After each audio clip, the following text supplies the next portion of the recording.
3 down. All-Star game finale for Mariano Rivera. How many people in any walk of life can you say that about? 0-2, 2 outs, ninth inning, Yankees up 6-4. Rivera sets and deals. Strike 3, ball game over, Yankees win, and it's perfect because the greatest closer in history now has the most saves in history. WICR.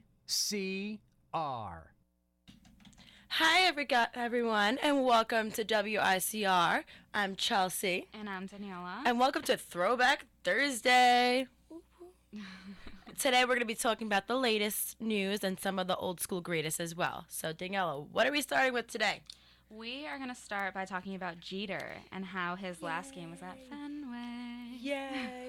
Well, I'm actually a New York Yankees fan, and Miss Daniela Beasley is a Red Sox fan. Die-hard Red Sox fan, and Yep. we've gotten into major conflict over the Yankees and the Red Sox. Definitely. So this is going to be a shocker, talking about both of them together. But So, yeah, I talk to me. at first didn't know. I knew that Boston was going to be wicked respectful of. Wicked is her word, by the way. I knew that they were going to be really, really respectful of him, and because everybody definitely admires him as an athlete, but I didn't think that they were going to do what they did.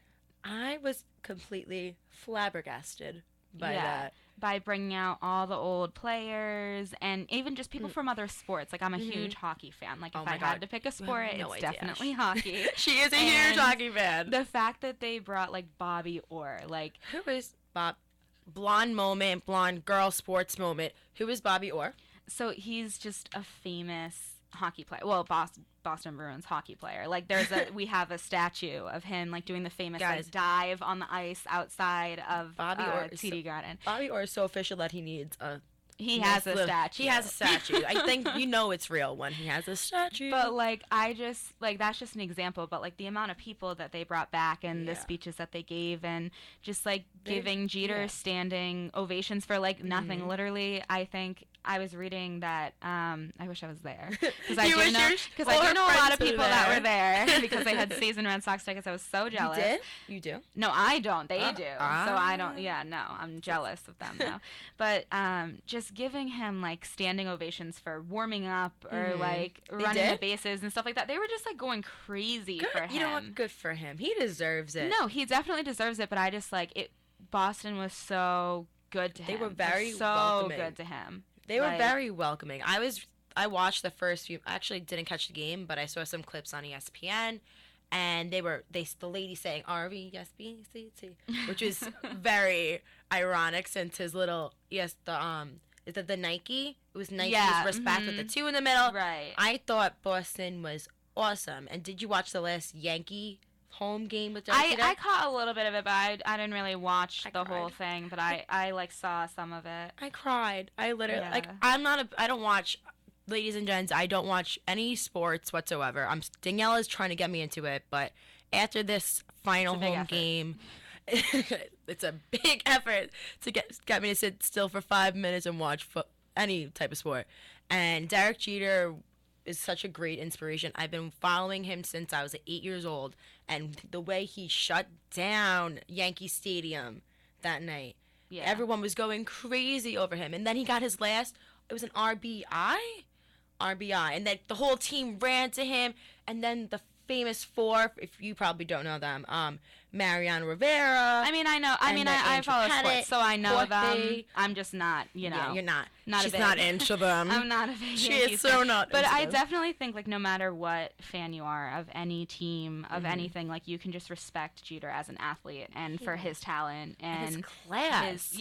He has such class. And I was reading on one of these little articles on ESPN, I believe, that there were 50 players that said, like, a compliment about him. For some Boston friends said some Boston Red Sox guys said it, and they all said he was such a professional, he's classy, he's a leader, and he's a winner too, because he won every single category Right, like right here in an article from the CBS Boston, it says before the game, of course, my websites are all going to be Boston. Of course. It says before the game, Boston manager John Farrell praised Jeter for a grace and a dignity and integrity that probably is unmatched by others. I cannot and agree. It says that they expected Jeter to receive a warm reception in enemy territory. I love when they say enemy territory, like it's like a war. A war. But so it goes, Boston understands what Derek has meant to the Yankees, playing him all these times.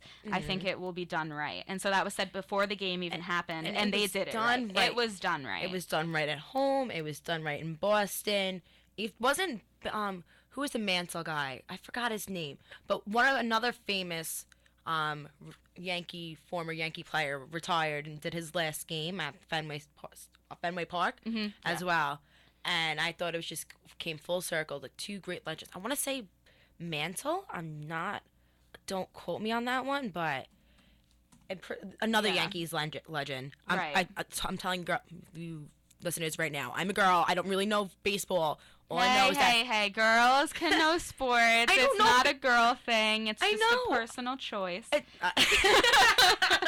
Don't go all, I'm a girl, I don't know sports. I know the general gist of sports, but I don't know players' stats. All I know is that Derek Jeter, American baseball, a strike, a pitch. You go from Jeter to a strike. A pitch, a home run, and that's all I need to know. Yeah. No, well, we're gonna work on that. We're gonna try to work on that. We're gonna work on that, but let's sum this little segment up by saying thank you, Derek Jeter. I can say on behalf of you as well, even though she's a Boston Red Sox. Yeah, we respect your talent, and I'm amazed at how Boston treated his last game. Good job, us. Good job, Boston. Go Boston. But next season, bring it. Yeah, we both sucked this season. We did. Like, come on, we both did. I can't even argue, be like, oh, we were better than you, blah, blah. Like, no, we both sucked. We were both super, super unfortunate. Did you guys make the playoffs? No. So, you know what? Next season, there's hope for Boston and New York. Yeah. Okay, so next series of topics. Let's talk about some current news. Danielle, what should we talk about? I think we should talk about babies. They're Yay! So Ooh, we actually, speaking of that, we're going to have a little segment right now called Babies and Breakups. So let's talk about some babies. Talk to me. Well, of course, Mila Kunis and Ashton Kutcher. They're just adorable. Like, I love that they're together. Just thinking back to that 70s show. Like, throwback to that 70s show when they were together in the show. Circle. And now, all of a sudden, they're back together. And she had his baby. They had a little girl. She was born what day? I want to say what day. What day? Let's see. We're checking out Elite Daily right now. That's #1 source of news here for Throwback Thursdays. Tuesday evening. So that was Tuesday. Yeah. That was recent. And they had a little baby girl, and she is nameless right now. Yeah. She is nameless. So or they probably picked out a name but haven't released it, Nameless Kutcher. So if you were to name baby girl Nameless Kutcher, what would you name her? Oh God, I don't know. I'm so bad with that. I feel like, here's the thing. I feel like girls normally from, I don't know what age they start doing this, but they pick out their baby names and they plan their wedding. They do all this other things. And I'm so bad at that. I'm so bad at being a girl in that respect because it gives me anxiety. I'm like, I don't know what I'm going to name my child. Oh, I actually do have names of children. All right, because what are your names? My sister gave birth last year, so we were thinking girl and boy names. Even though she refused to use any of my names and take my names into considerations, sis, still holding a grudge about that, if you're listening. But I said for a girl, Melania. I liked Gianna. I always like Gianna. I like Gianna. But I mostly go with Melania, though. It's exotic. It's different, yeah. And it's Italian, so my mother wouldn't frown upon me if it was an American name, because she probably would frown upon me if I didn't. I mean, you're at Chelsea. I'm naming after a city in Manhattan. And then what about boys' names? Boys' names. I really like the name Dean. Me That's the one thing. too. I'm obsessed with the name Dean. I have to say that. So, like, girls, I don't know. But like boys, I really, really like the name Dean. Me too. And I like the name Dylan too. That's a good boy's name. See, here's the thing. I feel like I don't want to meet anyone named Dean until I have a kid, because then I'm automatically my cousin. Because then I'm gonna automatically associate that person with the name. That's why, like, you say Dylan, I immediately think of someone that I know named Dylan. Oh, good. So I can't, Oh. I just don't. Oh, goodness gracious. What else? Who else is having babies? Well, it says that,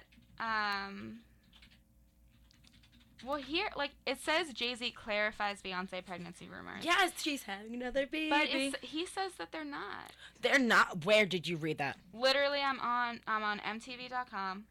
And it says Jay-Z clarifies Beyonce pregnancy rumors. And it says, despite several reports that Beyonce is expecting her second baby, her husband Jay-Z has reportedly opened up to say the rumors are not true. What?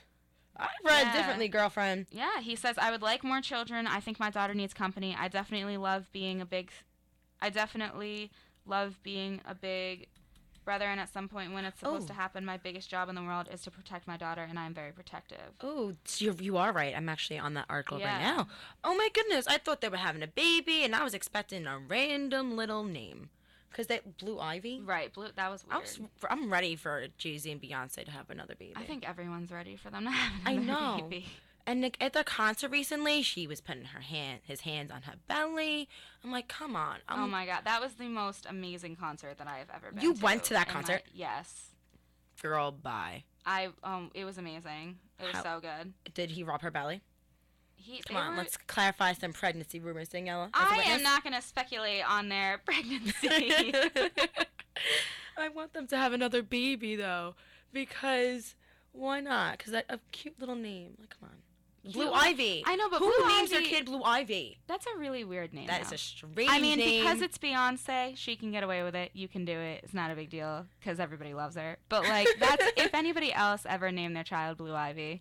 And Northwest with Kanye and Kim. I want to know the mindset behind these celebrities as they're naming their kids Northwest, a compass, Blue Ivy. I don't even know. I want to. Beyonce and Jay-Z, I know you're not listening. I wanted some answers.